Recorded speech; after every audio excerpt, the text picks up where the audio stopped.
Hi.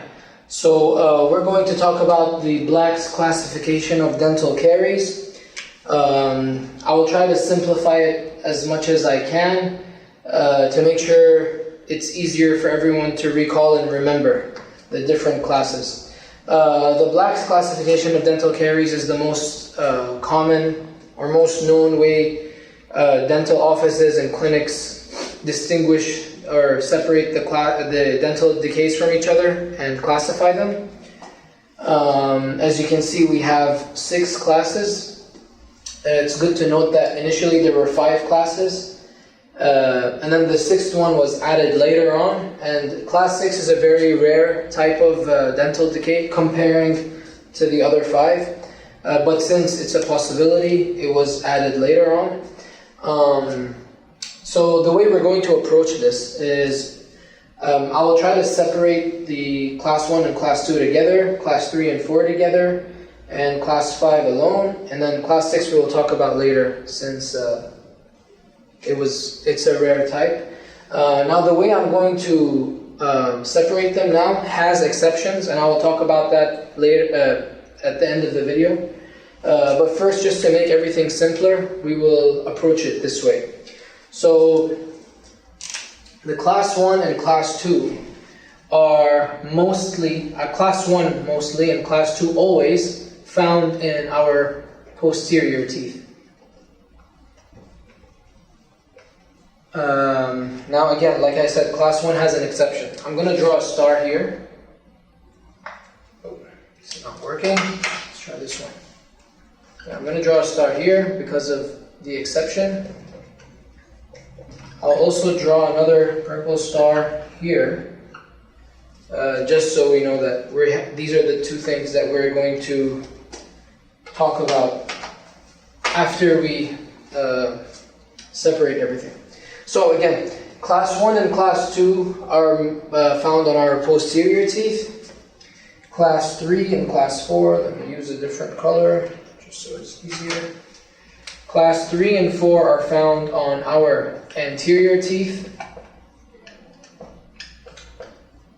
Anterior teeth. So, posterior teeth, meaning of course, our premolars and molars. And if we're talking about primary teeth, it's only molars. And class 3 and 4s are only found on our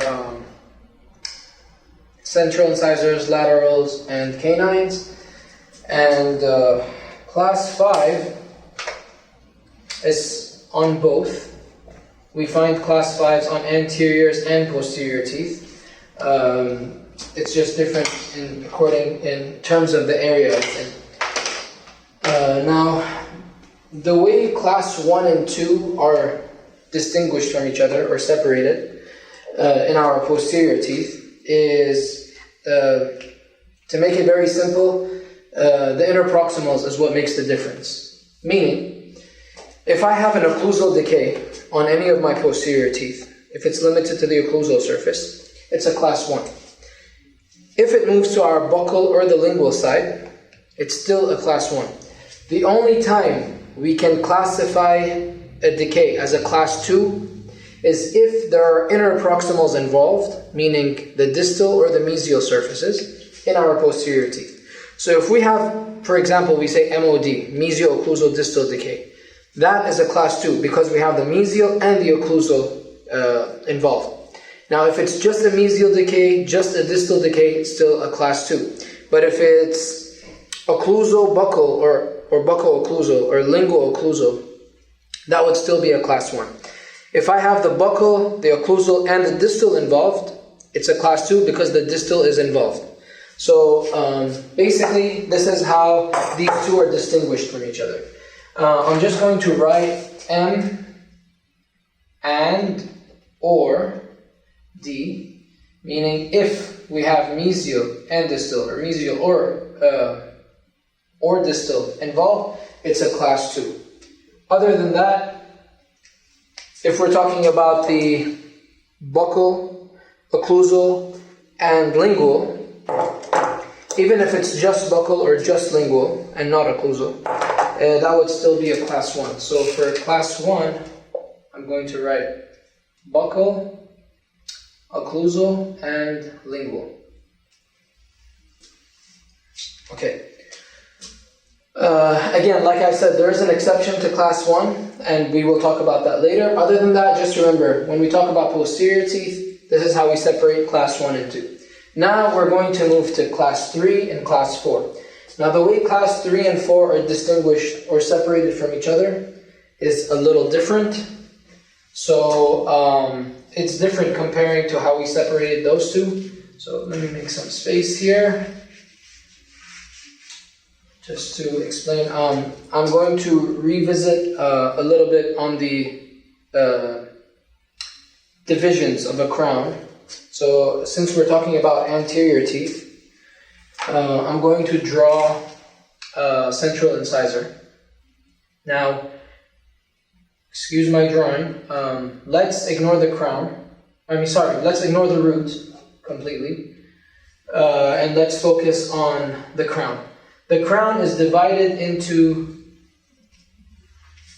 3 divisions, or thirds, you could say.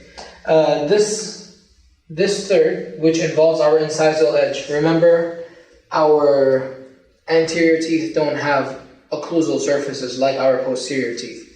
As you can see, these have occlusal surfaces. Our anterior teeth have edges, incisal edges, right? So the surface that has our incisal edge is called the incisal third. And then this middle third, very simple, is called the middle third. And this third that's closer to or basically close to the gums or the gingiva is called the gingival third. Remember, we cannot call these upper thirds or lower thirds because in a maxilla, the gingival third would be on the top, but on a mandible, our gingival third would be at the bottom. So, the third that's closer to the gums is called our gingival third. Another term for gingival third is cervical third. Make sure you know both names because in tests and exams, they might refer to it as a cervical third or a gingival third. And it's good to know both names. Okay, so after revisiting this topic, now we can easily distinguish class 3 and class 4. So a class 3 is still interproximal decay, just like how interproximal decay in a class 2 would be, interproximal decay in our posterior teeth would be a class 2.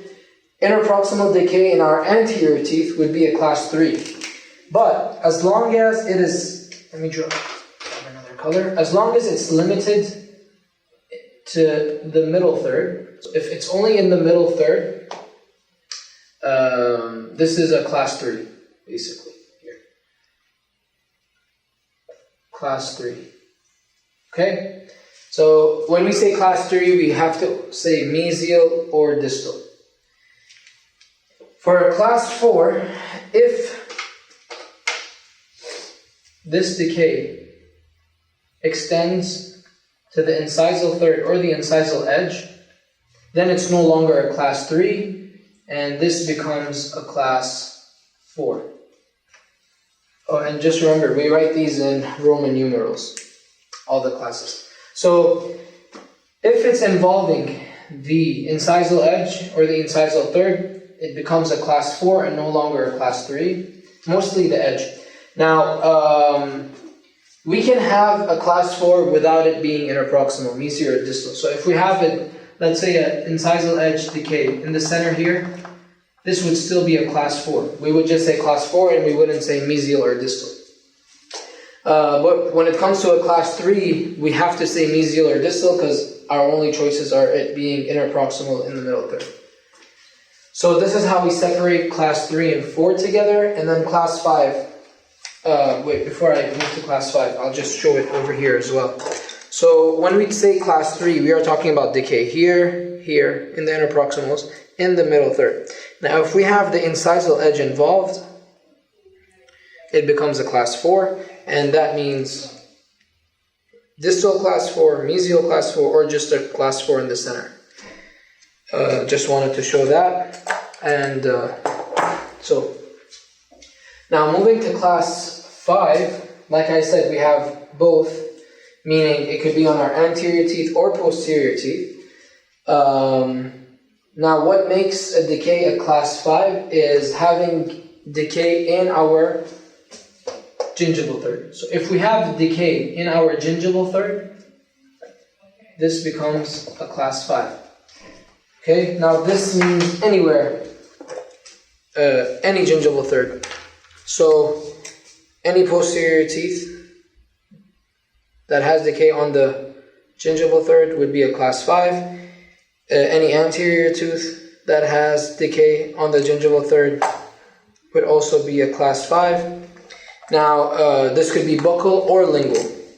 Okay, so we could have a buccal class 5 or a lingual class 5. And yeah, like I said, it's when we have decay in our gingival third. Now, one thing to also know, it doesn't have anything to do with dental caries, but it's always good to distinguish. We also have something called cervical abrasion, which is completely different from dental caries or decay, but since it happens in the same area, it's good to distinguish the two. So knowing the difference between a cervical abrasion and a class 5 caries or class 5 decay. An abrasion happens from abrasive brushing, and people get cuts in their gingival thirds. And of course, the treatment plan would be different, and what we're going to tell the patient in terms of post-operative instructions would be completely different than what we would tell a patient that would have dental caries or dental decay in their cervical third, which would be a class 5. Just wanted to add that, just so you know that if you see something in the gingival third, don't immediately assume, oh, that's a class 5 decay. Make sure it's a decay. Look at it. It's very easy to distinguish or to be able to tell the difference between a class 5 decay and a cervical abrasion. You can also Google it, see different pictures to make sure it's easy or to be able to distinguish the two. Okay, like I said, there's 2 other things that we're going to talk about: the exception for class 1 and the class 6. First, we're going to talk about the class 6. A class 6 is very rare to be found, but it still can be found, and that is if you have a decay on your cusp tips. So if we have any dental decay on the cusp tips, and I think everyone here knows what cusps are. So if we have decay on the cusp tips, those become class 6, and of course, we have cusp on our posterior teeth, and hence it's mostly in our posterior teeth. Some people might argue and say a canine also has a cusp. Now, if we have a dental decay at the tip of the canine, you could also call it a class 6. Some people call it class 4 because they want to refer to it as the incisal edge. Both could be correct, but just know that in general, class 6 is when we have decay on the cusp tips. Now, the reason why it's very rare comparing to the class 1 to 5 is because cusps don't hold on to food that much, like our occlusal surfaces. Food can get stuck easier in our occlusal surfaces and our interproximals, but cusps are smooth and easier to get clean. Saliva can clean it, your tongue can clean it. You mostly won't need a toothbrush to make sure you clean your cusps. Hence why class 6 is rare compared to the rest. So we talked about this, and going back to this one, which is the exception for class 1. So as you can tell, we can never have class 2 in anterior teeth, and we can never have class 3 and 4 in our posterior teeth. The only class that can be on an anterior, other than of course, class 5, which I said could be on both, is class 1. Class 1 has one exception to be on anterior teeth, and that is if it is on the lingual surface. So any of these anterior teeth that might have a decay on the lingual surface, we would call those class 1s. So if you ever hear class 1 on any anterior tooth, just check the lingual surface, and that's where it should be. And just to be able to distinguish, so if you have a decay down here, which is closer to the gums, this won't be a class 1, and this would be a class 5. Remember, because it's in the gingival third. But if we're talking about the center here, the lingual surface, those would be class 1s. And yep, that's a wrap up on the Black's classification of dental caries. I hope this was helpful, and I hope this helps you remember and recall the different classes. Thank you.